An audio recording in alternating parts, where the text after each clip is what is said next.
O nobre príncipe da paz. É esta lição que nós vamos estudar e rever hoje, né? Agora pela manhã. Vai falar um pouco sobre Jesus, o nobre príncipe que trouxe realmente a paz a este mundo. E como vamos falar de Jesus? Vamos cantar Nasce Jesus. É o hino 45 do Nossa Senhora. Cante conosco.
Vamos orar.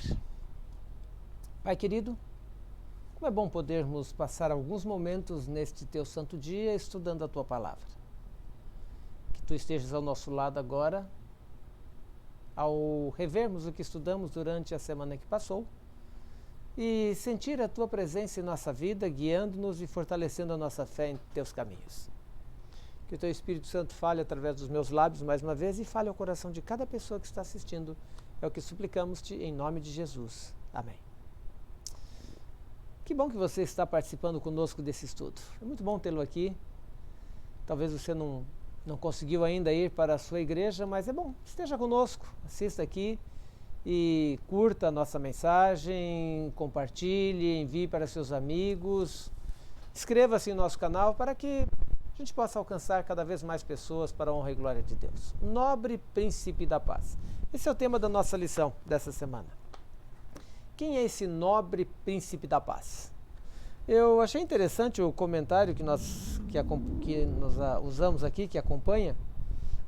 O título dele é Por que cantar de alegria? No final a gente responde, por que cantar de alegria? Mas o verso para memorizar está lá em Isaías capítulo 9, verso 6. Você tem na sua lição ou então na sua Bíblia, onde você quiser, você poderá ler. Diz o seguinte: um menino nos nasceu, um filho se nos deu. O governo está sobre os seus ombros e o seu nome será Maravilhoso Conselheiro, Deus Forte, Pai da Eternidade, Príncipe da Paz. Há uma historinha na introdução da lição da Escola Sabatina que eu achei bem interessante. Diz o seguinte: o Dr. Robert Oppenheimer, que supervisionou a criação da primeira bomba atômica, ele apresentou-se diante do Comitê do Congresso dos Estados Unidos e perguntaram se havia alguma defesa contra a arma. Então ele prontamente respondeu: certamente. E então ele disse: e ela é... E houve um silêncio profundo na plateia. Então, diante desse silêncio, ele disse: a paz. Sim, a paz é um sonho vago e inatingível desde que a história passou a ser registrada. Estima-se, por exemplo, que no mundo, o mundo esteve completamente em paz apenas por cerca de 8% dos tempos. Portanto, pouquíssimo tempo. Quando você continua a leitura de Isaías, você percebe que o capítulo 8 ele termina em um contexto que fala de falhas. Falhas morais, falhas religiosas. O povo de Judá, e em consequência disso, a escuridão começa a vir sobre a terra. Então, no capítulo 9, começa dizendo uma narrativa que segue utilizando um contraste do resultado do qual a escuridão deixa de existir. Uma vez que o Eterno traria a glória de volta, uma glória vista pelas nações com libertação das aflições de guerra e o estabelecimento da paz. Então, novamente, a profecia do menino. A profecia fala de um menino. Um menino cujo nascimento está diretamente relacionado com o futuro do povo de Israel. Essa criança seria um sinal de paz. Uma paz prometida no verso anterior. Funcionando como um penhor dessa paz. O verso 5 utiliza a preposição hebraica ki, que é retomada dos versos 1, 3 e 4. Indicando uma sequência de ações interligadas, com uma causa fundamental de todas elas sendo apresentada nos versos 5 e 6.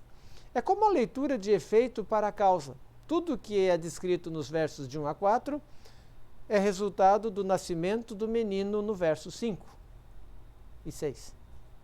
Um dos momentos mais emocionantes e felizes da vida de um homem casado, de uma família, de um casal, é saber que um bebê está a caminho. Me lembro quando soube que minha esposa estava grávida. Na época morávamos em Nova Iguaçu.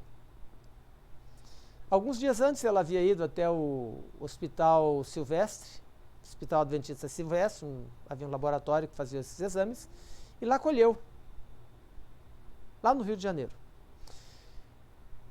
Diferentes pensamentos tropeçaram um no outro com surpreendente rapidez. Quando eu soube da notícia. Quando o bebê vai nascer? Será menino? Será menina? Que nome vamos dar a ele? O que isso vai afetar, vai mudar a nossa vida? O que essa criança vai ser no futuro? Como vou ensinar? Como vou educar esse ser sobre o qual eu serei responsável para conduzi-lo ao Senhor? É um misto de alegria, apreensão, preocupação que ocupa a nossa mente nesses momentos. Então agora imagine a emoção e a alegria provocada pelo anúncio registrado em Isaías capítulo 9, verso 6. Porque o menino nos nasceu, um filho se nos deu, e o governo está sobre os seus ombros, e o seu nome será Maravilhoso Conselheiro, Deus Forte, Pai da Eternidade, Príncipe da Paz. O menino não terá apenas um nome com significado especial, assim como os filhos de Isaías tiveram, que era Sher, Yahu e Maher, Shalal, Shashbaz. Mas vários nomes, e nomes surpreendentes, nomes de peso. O menino de Isaías 9 se tornará literalmente aquele que unia maravilha de conselheiro, uma maravilha, um conselheiro. Ele possuía sabedoria extrema. No mundo bíblico, um conselheiro importante podia ser o orientador de um rei. Nesse caso, porém, esse menino seria o rei. E teria o poder de tomar suas próprias decisões e fazer as suas escolhas. Em outras passagens bíblicas, a palavra hebraica para maravilha geralmente se refere a algo fora do comum, algo espetacular, como, por exemplo, um milagre que somente Deus pode realizar. Outra palavra com a mesma raiz hebraica é usada em Juízes, capítulo 13, verso 18. E nessa passagem é quando Manoá, pai de Sansão, perguntou ao anjo do Senhor, que nós sabemos que era Jesus Cristo, qual era o nome dele. E o anjo respondeu: por que perguntas pelo meu nome, que é maravilhoso? Os outros dois nomes da criança, de Isaías 9,6, também são impressionantes. Deus forte, Pai da eternidade. Seria absolutamente blasfemo um ser humano receber esses nomes. Deus forte, Pai da eternidade, não é um nome para um ser humano. Esse nome só poderia ser dado a uma criança se fosse o Deus encarnado, o próprio Criador. Ele nasceria como um ser humano, o Filho de Deus, mas suas origens são desde os tempos antigos, desde os dias da eternidade, conforme Miqueias 5:2. Ele seria o Emanuel definitivo, seria o Deus conosco. E por último, o grande nome que ele tinha era Príncipe da Paz. A palavra original traduzido para a paz, Shalom, envolve muito mais do que a ausência de conflitos. Inclui prosperidade, bem-estar e segurança. Esse líder da tribo de Davi, davídico, traria bem-estar e estabeleceria seu governo com juízo e justiça para sempre, diferentemente dos príncipes egoístas, injustos e corruptos de Jerusalém. Aqueles que haviam sido descritos por Isaías nos capítulos anteriores, capítulo 1 e 2. O Divino Filho governaria para sempre como rei no trono de Davi, dando continuidade à dinastia de Davi. Em vez de reinar sobre um território cada vez mais reduzido, assim como os descendentes de Davi, aconteceu com os descendentes de Davi, o novo filho teria um governo que cresceria continuamente, iria se expandir cada vez mais. Durante séculos, nenhum líder chegou a perto de corresponder à descrição de Isaías. Foi então que um descendente de Davi nasceu em Belém, e nós encontramos a história em Mateus, no capítulo 2, 1 e 2. Cidade natal do monarca, Belém.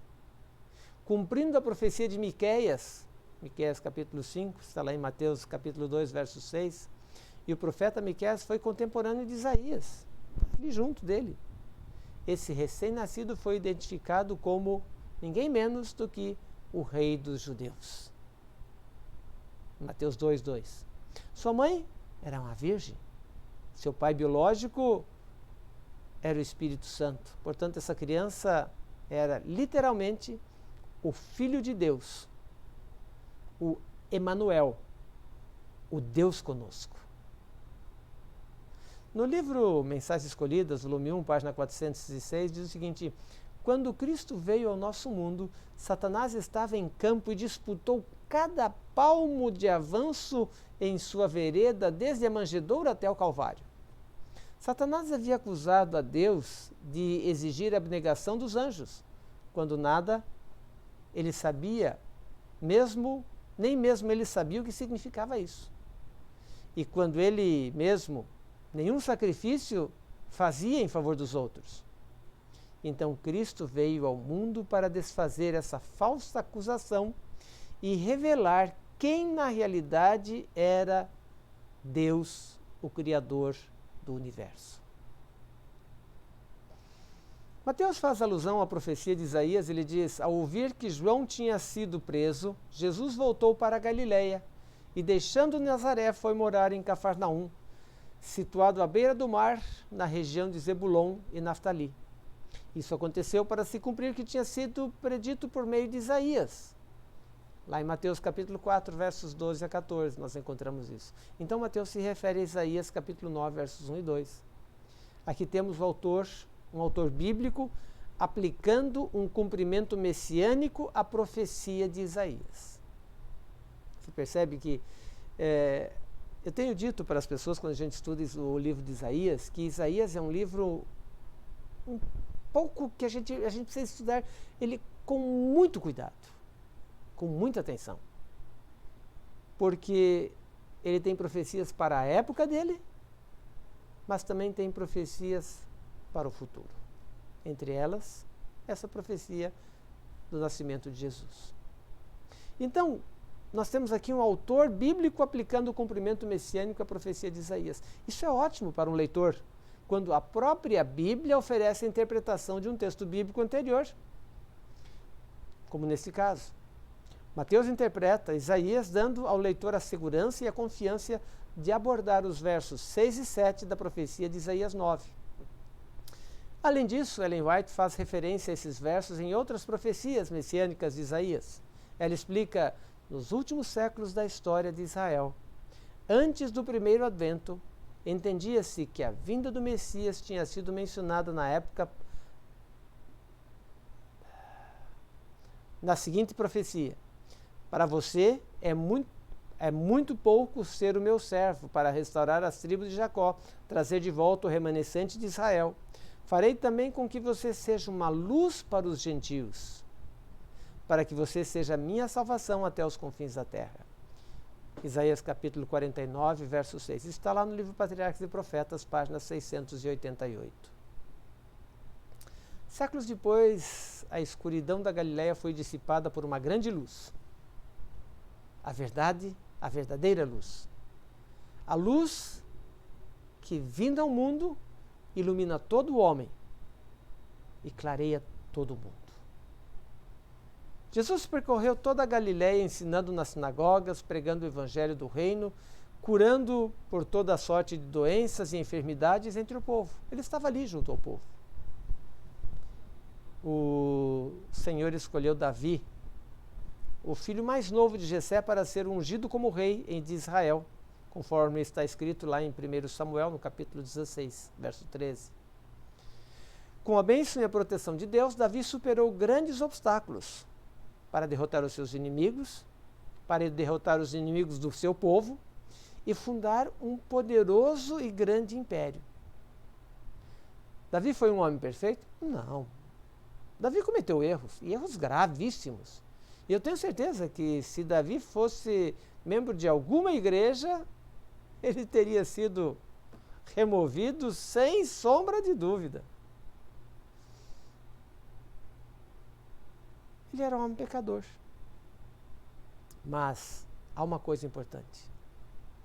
Em linhas gerais, ele governou fiel e retamente de acordo com os princípios de Deus. Diante das falhas, ao ser confrontado, ele se arrependeu. Clamou por misericórdia e por perdão. Sofreu as consequências, mas aceitou a direção divina.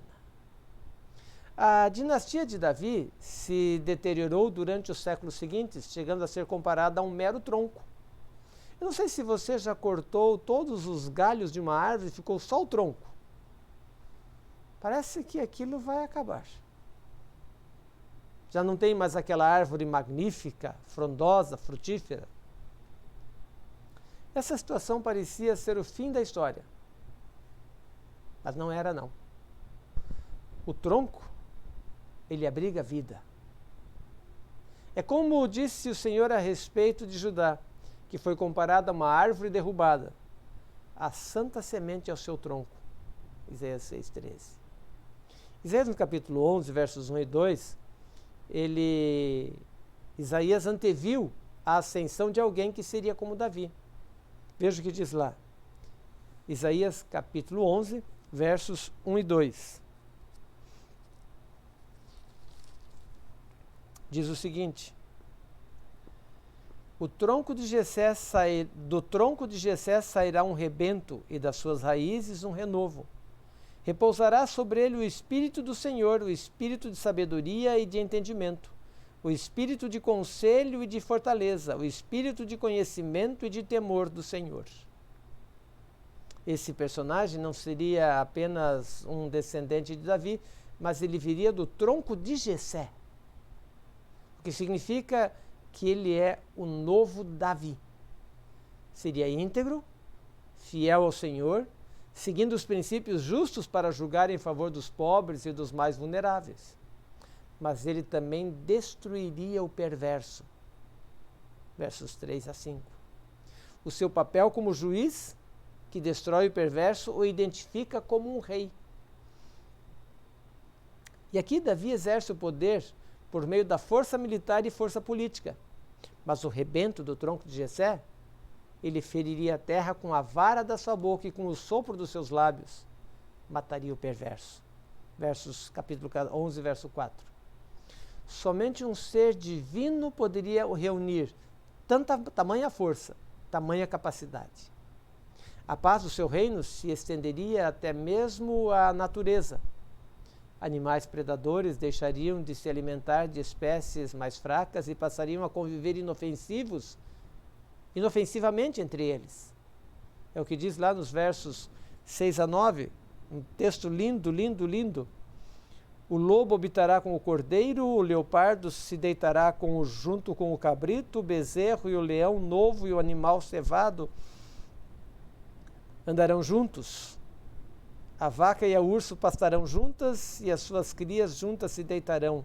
O leão comerá palha como boi. Então, aqui é uma descrição daquilo que será a nova terra. Essa vitória, essa ausência de conflitos, é aquilo que Deus queria que existisse para o povo de Deus aqui da terra. Mas não houve. E então fica a esperança de ver isso lá no céu. Naqueles dias recorrerão às nações, à raiz de Jessé, que está posta por estandarte dos povos. Capítulo 11, verso 10. A glória lhe será morada. Esse verso se refere ao período em que reinará o rebento do tronco de Jessé. Isso é, o descendente de Jessé, porém, no verso 10, o mesmo personagem é paradoxalmente chamado de raiz de Jessé. Isso revela que o novo Davi é anterior a Jessé. Como poderia ser? O fato de as nações recorrerem a esse personagem indica que ele é uma fonte de sabedoria internacionalmente conhecida. Não é ninguém menos do que o Criador. Reunamos agora as características do novo Davi. Primeiro, é um rei que descende de Jessé, portanto, de Davi. Sobre ele repousa o espírito de conselheiro. Segundo, possui um poder divino. Terceiro, é anterior a Jessé e a Davi. Quarto, oferece a paz. Esses atributos se encaixam exatamente na descrição do menino anunciado em Isaías 9, que reinaria para sempre sobre o trono de Davi. Portanto, a profecia messiânica de Isaías 11 também deve apontar para Jesus. Romanos capítulo 15, verso 2, confirma essa ideia. Paulo, nesse verso, aplicou a Cristo a profecia de Isaías 11, 10, acerca da raiz de Jessé. Em Apocalipse 19, da boca do verbo de Deus, que é Jesus, sai uma espada afiada, para com ela ferir as nações, e ele mesmo regerá com cetro de ferro. O próprio Jesus se identificou como a raiz e a geração de Davi. Após a mensagem de esperança do capítulo 11, o capítulo 12 começa subitamente com um cântico de louvor. E o capítulo 12 é curto, são 5, 6 versos. Mas aqui nós temos um canto de louvor. Veja como começa lá, versos 1 e 2. Orarás naquele dia: graças te dou, ó Senhor, porque ainda que te iraste contra mim, a tua ira se desviou e tu me consolas. Eis que Deus é a minha salvação. Confiarei e não temerei, porque o Senhor Deus é a minha força e o meu cântico. Ele se tornou a minha salvação. E ele continua. E ele recomenda: este cântico também deve ser o nosso cântico. A ira justificada de Deus contra nós por causa dos nossos erros, da nossa rebelião, se retirou, porque Ele é a nossa salvação. Um menino nos nasceu, um filho se nos deu, porque Deus amou o mundo de tal maneira que deu seu Filho unigênito para que todo aquele que nele crê não pereça, mas tenha a vida eterna. O Senhor não apenas realiza a salvação, porque Ele mesmo é a salvação.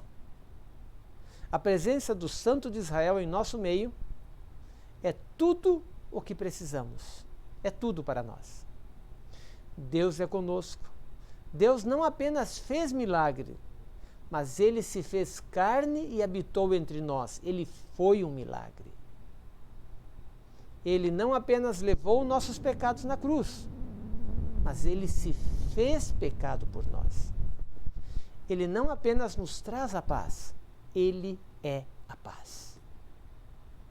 Cristo foi quem consentiu em atender às condições necessárias para que o homem pudesse ser salvo. Nenhum anjo, nenhum homem era suficiente para que a grande obra fosse realizada.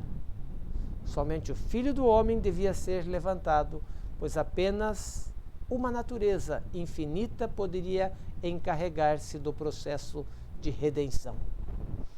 Cristo aceitou conectar-se aos desleais e pecadores, a participar da natureza do homem, a dar seu próprio sangue e dar-se a si mesmo como oferta pelo pecado. Nos concílios celestiais, a culpa do homem foi medida, a ira pelo pecado foi estimada, e ainda assim Cristo anunciou sua decisão de assumir a responsabilidade de cumprir as condições pelas quais a esperança deveria ser estendida à humanidade caída.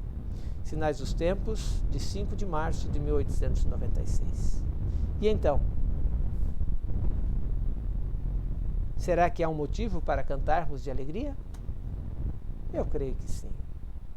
O nosso Redentor vive e dentro em breve Ele voltará. A vinda do Messias não foi só a primeira, será também a segunda, e Ele virá também pela terceira vez para erradicar definitivamente o mal do planeta Terra, o mal do universo. E aí? Vamos estar juntos com Ele? Habitar com Ele no lar eterno? Que você possa fazer planos para estar com Jesus, porque a salvação que nós encontramos em Cristo Jesus é a salvação que todos podem receber. Salvo em Jesus é o hino que vamos cantar para finalizar o nosso culto, a nossa escola sabatina de hoje. É o 434, Salvo em Jesus. Cante conosco.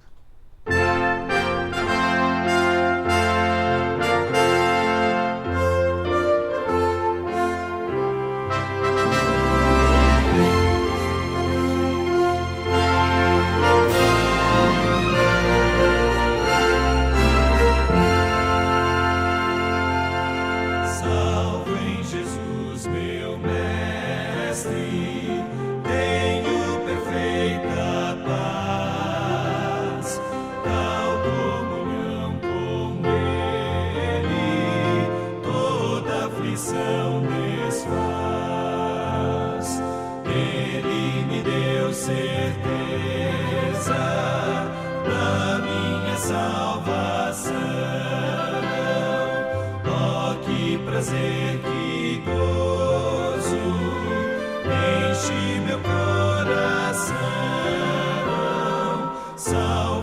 Jesus, meu mestre, tenho perfeita paz, tal comunhão com Ele, toda aflição desfaz.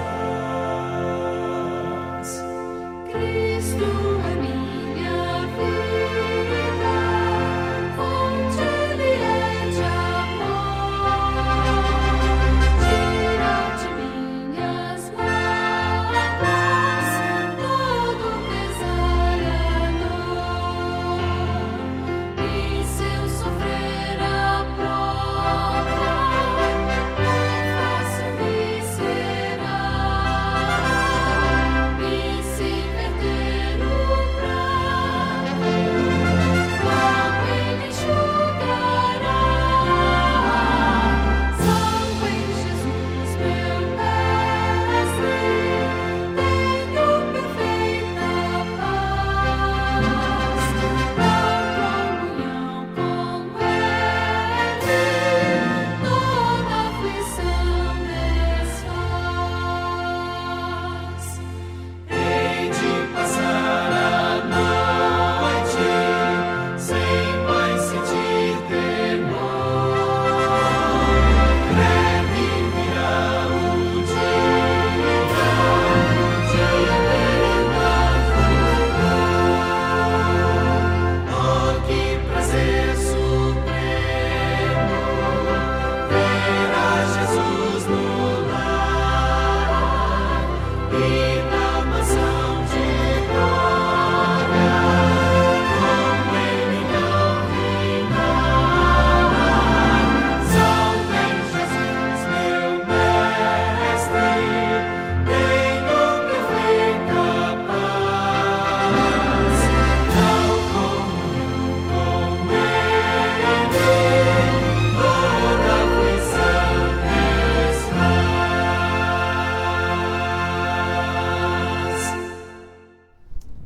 Vamos orar. Pai querido, somos gratos porque mais uma vez pudemos rever aquilo que estudamos durante a semana. Que o maravilhoso, conselheiro, Deus forte, Pai da eternidade, príncipe da paz, possa realmente fazer a diferença na vida dos teus filhos e compreender que dentro em breve Ele voltará para nos levar para o lar eterno. Prepara-nos para esse grande dia, para que estejamos juntos e possamos ir a caminho de Sião. Concede-nos um restante de sábado feliz e agradável e prepara-nos também para que possamos entender o estudo que teremos durante esta semana.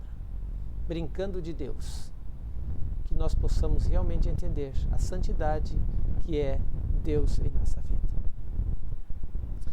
Guarda-nos em teus caminhos, fortalecendo e construindo-nos em tua presença e guardando-nos ao teu lado, é o que nós te pedimos em nome de Jesus. Amém.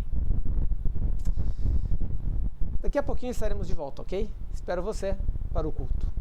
Se você gostou, compartilhe. Se você tem amigos que não puderam estudar, não estão frequentando a igreja, envie para eles a mensagem para que eles também possam participar.